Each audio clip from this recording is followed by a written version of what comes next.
A fisioterapia geriátrica, focada especificamente no cuidado com os idosos, começou a ganhar destaque a partir da necessidade advinda do envelhecimento populacional e das peculiaridades envolvidas no atendimento ao idoso. A importância da fisioterapia gerontológica é de conservar a função motora e cognitiva do idoso, enquanto atrasa o desenvolvimento das limitações associadas ao processo de envelhecimento, e também reabilitando o idoso para as atividades de vida diária. Diante disso, viu-se na fisioterapia uma forma de promover um envelhecimento ativo e com qualidade. É um aliado essencial na busca por um envelhecimento saudável e ativo. Seu conhecimento e habilidades ajudam os idosos a manter sua independência, funcionalidade e qualidade de vida, permitindo-lhes desfrutar plenamente a cada fase da vida.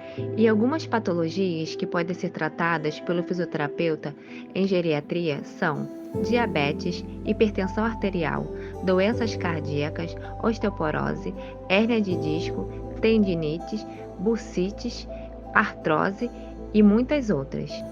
Enquanto exploramos a fascinante jornada do envelhecimento e a vital importância da fisioterapia na saúde do idoso, mergulhamos em diversos aspectos que permeiam essa trajetória única, do respeito ancestral à diversidade contemporânea. Cada tópico nos conduz a uma compreensão mais profunda sobre como a fisioterapia se entrelaça com os aspectos sociológicos, culturais e filosóficos do envelhecimento humano. Vamos explorar agora como cada fase da vida, desde a juventude até a velhice, contribui para essa dança da existência, onde cada passo é enriquecido pela presença da fisioterapia e pela sabedoria acumulada ao longo dos anos.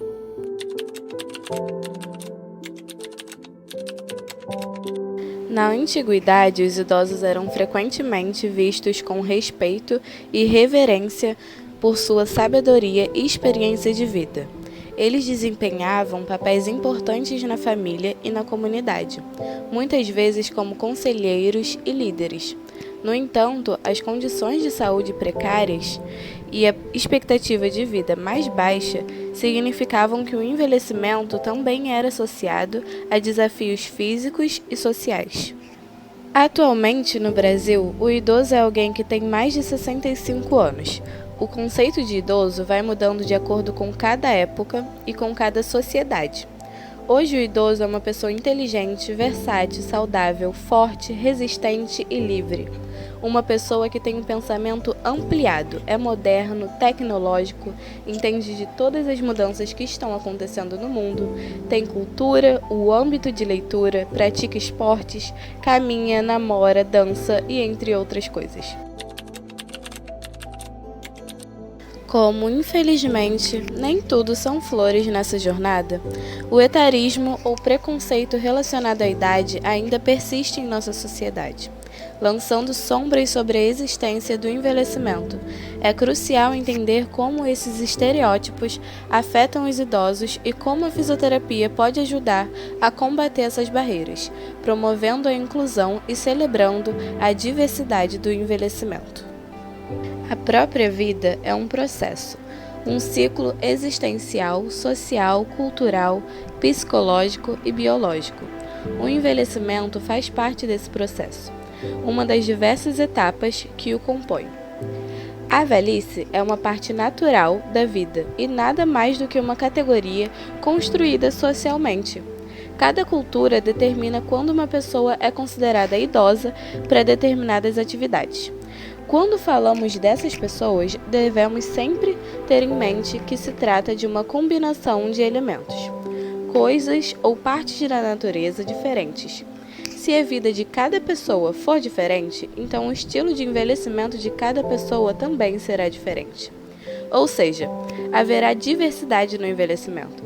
Este processo varia não só por idade, mas também por gênero, condições econômicas, estado de saúde, raça e tipo de habitação. São inúmeras e variáveis que determinam o envelhecimento e a velhice. Em meus desafios surge a busca pelo envelhecimento saudável. O que significa envelhecer de maneira positiva e ativa? Como a fisioterapia contribui para essa jornada? capacitando os idosos a manterem-se fisicamente ativos e mentalmente engajados. A velhice não é uma doença, e sim um processo natural do desenvolvimento que traz consigo mudanças no organismo do indivíduo. À medida que envelhecemos, dependendo de uma série de fatores, as mudanças do seu corpo poderão ocasionar algumas doenças ou problemas de saúde em geral. E é bom ter em mente que o envelhecimento saudável envolve não apenas viver por mais tempo, mas também manter a funcionalidade física e mental.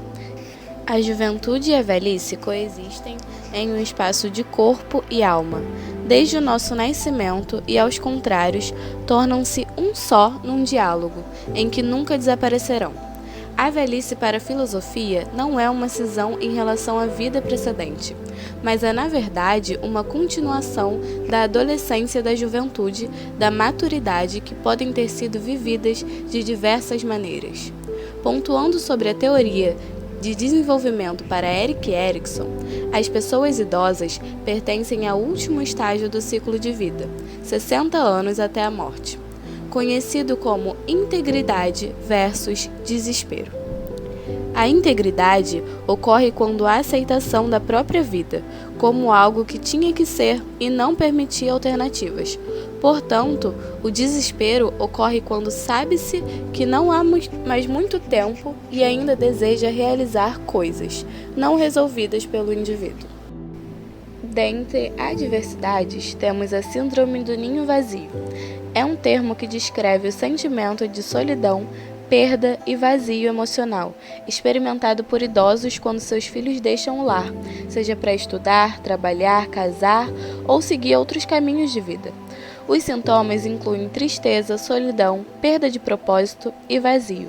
Para ajudar os idosos que lidam com essa síndrome, é importante oferecer apoio emocional, incentivar a participação em atividades sociais, auxiliar com tarefas práticas, estar atento à saúde física e mental deles. Após abordarmos a síndrome do ninho vazio, é fundamental conectar essa condição com questões mais amplas de direitos humanos e desigualdade. Os direitos humanos reconhecem e protegem a dignidade de todos, governando as relações entre indivíduos e o Estado. Para os idosos, esses direitos visam garantir qualidade de vida, dignidade e a possibilidade de exercer sua cidadania. No entanto, a desigualdade social dificulta a realização desses direitos. A desigualdade social, caracterizada por diferenças econômicas entre grupos, impacta especialmente os idosos. Aqueles com mais de 60 anos enfrentam dificuldades no mercado de trabalho e rendimentos insuficientes, além da discriminação e exclusão social. O acesso limitado a serviços de saúde agrava esses problemas, resultando em maior incidência de problemas físicos, mentais e emocionais. Portanto, é crucial abordar tanto a proteção dos direitos dos idosos quanto a redução das desigualdades para garantir um envelhecimento saudável e digno.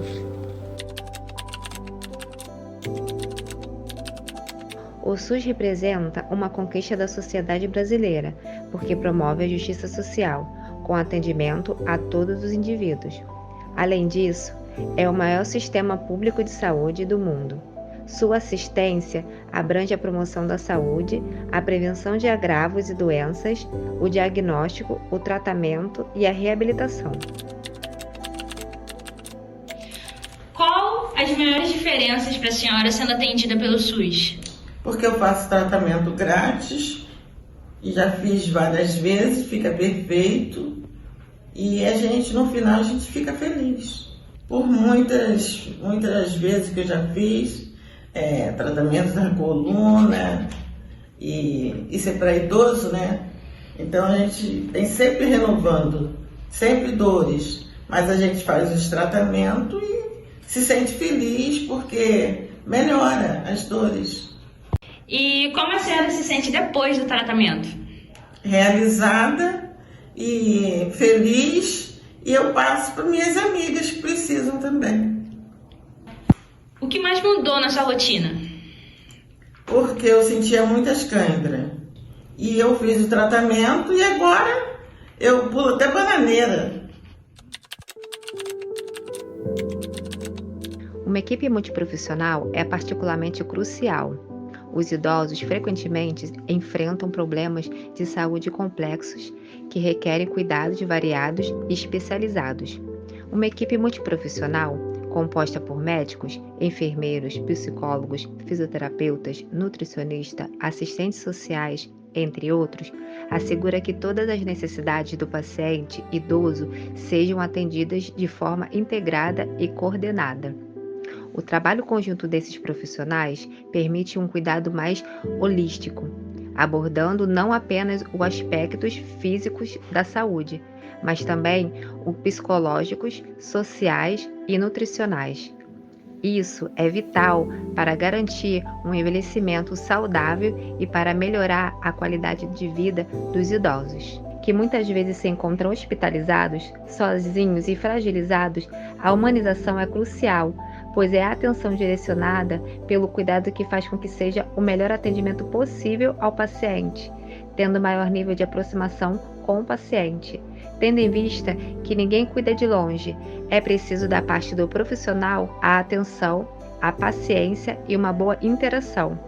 A humanização é de fundamental importância para que os idosos, não só em cuidados paliativos, mas também em simples consultas, tenham sua dignidade preservada, cuidados especiais, respeito e atenção merecida. A humanização no atendimento visa garantir que os pacientes se sintam valorizados e bem cuidados, independente das dificuldades que o sistema de saúde possa enfrentar.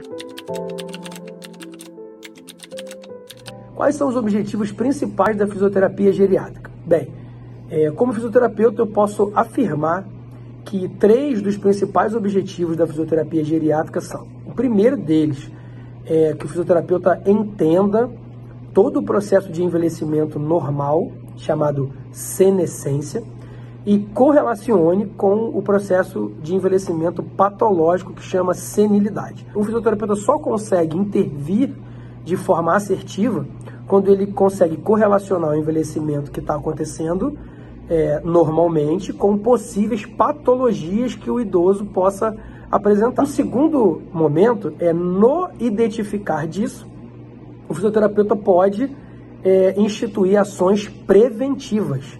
Então, se um paciente idoso, uma pessoa idosa, reúne características tanto fisiológicas quanto devido a uma doença, e que essas características podem levar ele a um risco iminente de queda, um dos grandes objetivos na fisioterapia geriátrica é a prevenção de queda.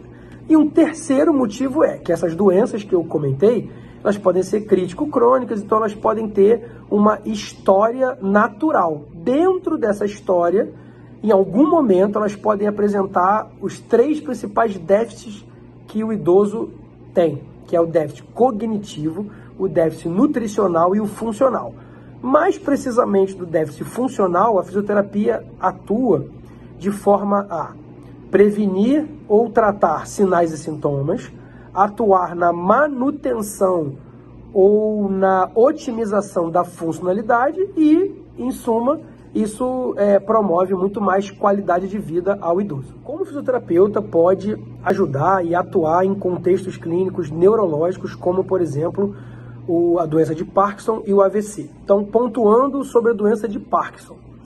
A doença de Parkinson é uma doença crônica, progressiva, que na prática ela prejudica as funções do corpo do paciente, chamadas equilíbrio, mobilidade, força e em algum momento o tônus, porque o paciente é extremamente rígido.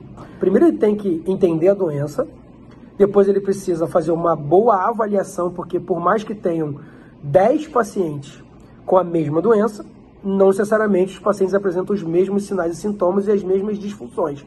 Então ele precisa avaliar para ver que naquele paciente com Parkinson, algumas dessas chamadas funções do corpo estão afetando determinadas atividades. Então, uma atividade que é muito afetada no Parkinson é a marcha. Então, o plano terapêutico do fisioterapeuta precisa ser elaborado em direcionamento a resolver ou atenuar o que ele avaliou, né? Então, ele pode trabalhar com prevenção de quedas, manutenção de funcionalidade, né, para o dia a dia e coisas bem específicas, como, por exemplo, levantar da cama, porque ele tem pouca mobilidade, ele é um paciente mais rígido. Então, isso é uma coisa que pode ser treinada. E, em suma, uma conduta fisioterapêutica tem que ser baseada nessas funções do corpo que estão prejudicadas para manutencionar a qualidade de vida dele. Em relação ao acidente vascular encefálico, que geralmente dá a sequela de hemiplegia ou hemiparesia, o nome da própria sequela traz a ideia de que o paciente está com déficit de força, né? Porque paresia significa prejuízo na força muscular. Muitos pacientes pós-AVC e AVE têm também alteração de tônus, então o paciente fica com um padrão de um lado só, fica um padrão mais espástico. O fisioterapeuta pode ter condutas também mediante ao entendimento do quadro clínico evolutivamente e da avaliação precisa dessas funções do corpo, pelo menos força muscular, tônus e mobilidade e equilíbrio.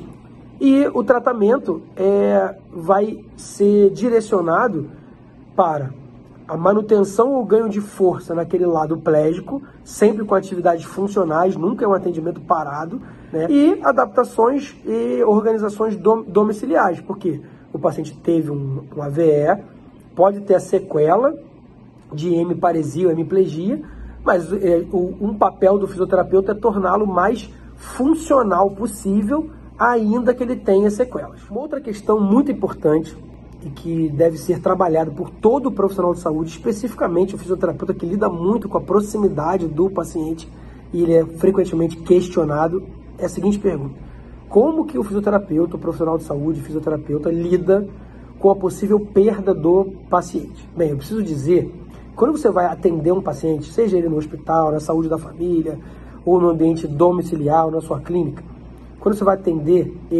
ele até veio para você por conta de uma doença, mas ele é uma pessoa. Então é você, profissional de saúde, fisioterapeuta, atender uma outra pessoa. Uma pessoa abordando uma outra pessoa. Essa pessoa que está passando por um processo de doença tem múltiplos sofrimentos.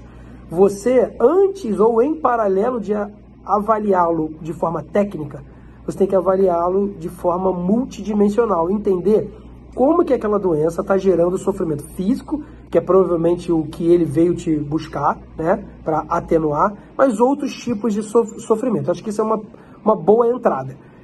Outra coisa em paralelo é que você, fisioterapeuta, conhecendo a doença que você está atuando, você sabe que ela tem uma história natural, tem uma trajetória. E muitas doenças, na sua trajetória, tem um prognóstico reservado e é possível, sim, que o paciente venha a óbito durante o período que você está acompanhando ele.